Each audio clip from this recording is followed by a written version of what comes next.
Thank you. Thanks to Stop the War for inviting me. I visited Libya twice over the past 6 months of the crisis. The first time I was on a peace mission, and the second time I was a correspondent for Press TV, and I also did some reporting for Russia Today. I left just after the so-called fall of Tripoli, and I was there during that horrendous week of the fighting in Tripoli.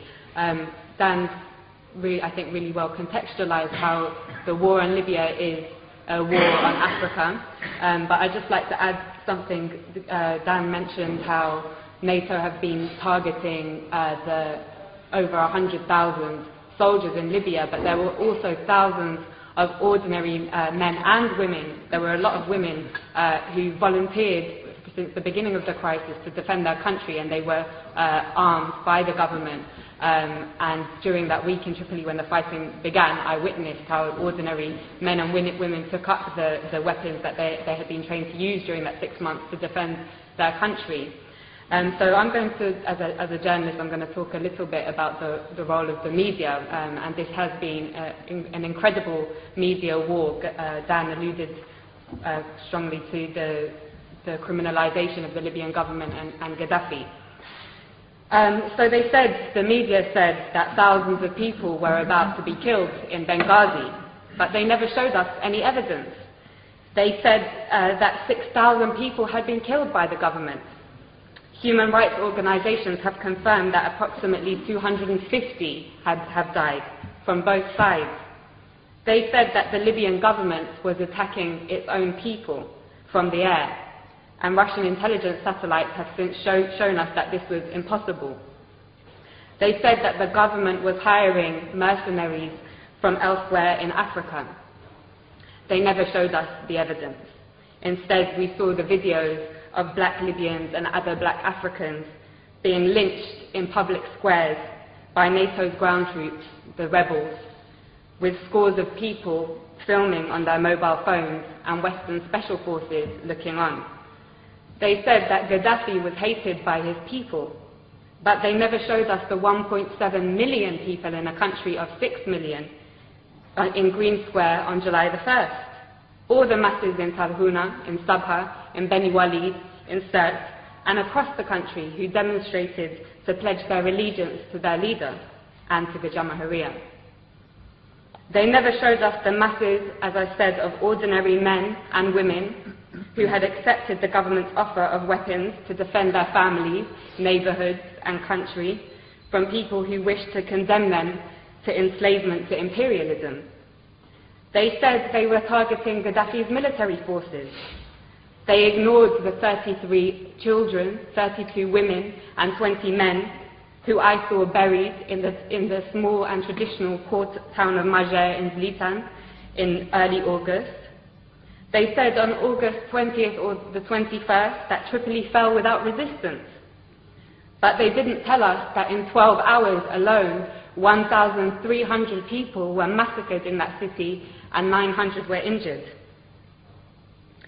They said that Tripoli fell without resistance and that Saif al-Islam had been arrested and captured and that Gaddafi's compound Bab al-Ziza was taken by the rebels.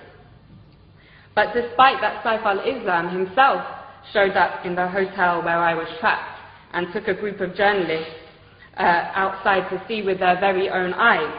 They didn't show us the thousands of people filling Bab al-Ziza and the streets of Tripoli waving the green flag on the night of August the 22nd. They said that Tripoli fell without resistance. But they didn't show us that in the 24 hours after those journalists from all the West major networks had seen that site, that Bab al-Ziza alone was pounded 63 times with NATO bombs.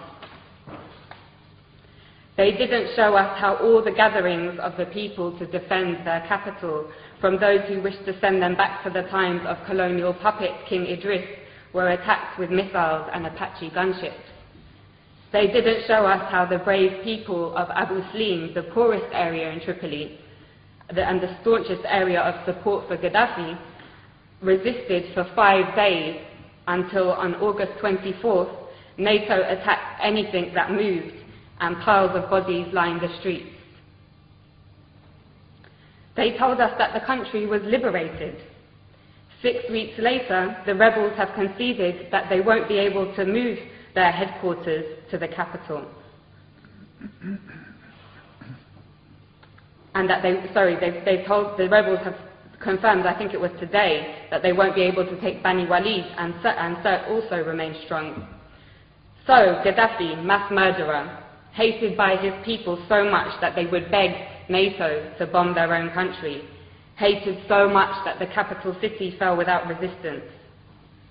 Or NATO, mass murderer, killing the Libyan masses because they would die for their leader, just like in Tripoli. I know which one we have mountains of evidence for. In fact, there is so much evidence that even the Conservative Party's own mouthpiece, The Telegraph, has been unable to hide from it. Amongst their numerous reports showing that the rebels lacked the popular support that Gaddafi enjoys, one article published this week reported what I heard throughout my stay in Tripoli. A resident of Sirte, Susan Farjan, said, "We lived in democracy under Muammar Gaddafi. He was not a dictator. I lived in freedom. Libyan women had full human rights. It isn't that we need Muammar Gaddafi again, but we want to live just as we did before." In the same article, 80-year-old Mabrouka says, "Life was good under Gaddafi. We were never afraid." Again, in the same article, another elderly lady says, "They are killing our children. Why are they doing this? For what? Life was good before." And yet another says, "Everyone loves Gaddafi, and we love him because we love Libya. Now the rebels have taken over, we might have to accept that, but Muammar will always be in our hearts." The spectacular U-turn of Al Jazeera, from being a somewhat critical voice of imperialism's wars of aggression in Iraq, Afghanistan, and Palestine, to being an open facilitator of the same aggression against Libya, Syria, and even now the progressive nations of Latin America, was perhaps the greatest propaganda trick I have seen in my lifetime. Co-opting the support of their faithful Arab viewers in the West, whose voices garnered particular prominence during the fashionable so-called Arab Spring, was an important move in order to get all progressive circles in the West to join in the essential criminalization of Gaddafi, when those very circles should have, in contrast, been elevating the status of the not-so-fashionable Libyan Jamahiriya and learning from it. Now all cards are on the table. Al Jazeera's Director General Wada Kanfar has resigned following the release of WikiLeaks cables, which revealed he has been taking orders from none other than the CIA. He has been replaced by a member of the Qatari royal family, which has been heavily engaged in the war against its fellow Arab brothers and sisters in Libya. But despite the role of Al Jazeera being clear as day now, it continues to get away with the same tricks of tugging on the liberal heartstrings of westernized audiences with its stories about how people in sovereign states of the global south's greatest tragedy is their lack of Western democracy, never mind that it has failed in the West. But despite Al Jazeera's interest in championing this ideology is obviously straightforward. It hosts the United States' largest military base in the Middle East, CENTCOM, and they are, of course, close friends. Leaving the Rixos Hotel, where I had been trapped for 5 days, was the most surreal and probably the worst day of my life. It was a bad day. The safe, secure, welcoming city, full of life and warmth that I had driven through days previously had transformed.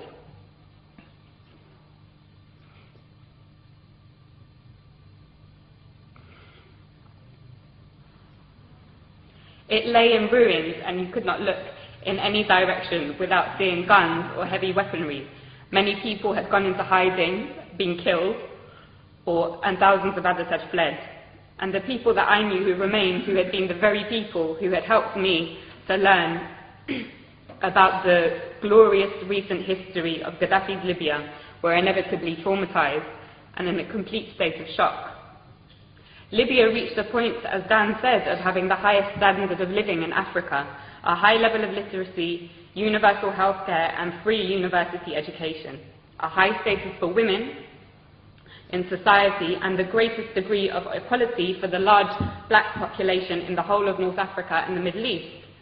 Those 40 years of revolutionary achievements have now been reversed. And for what?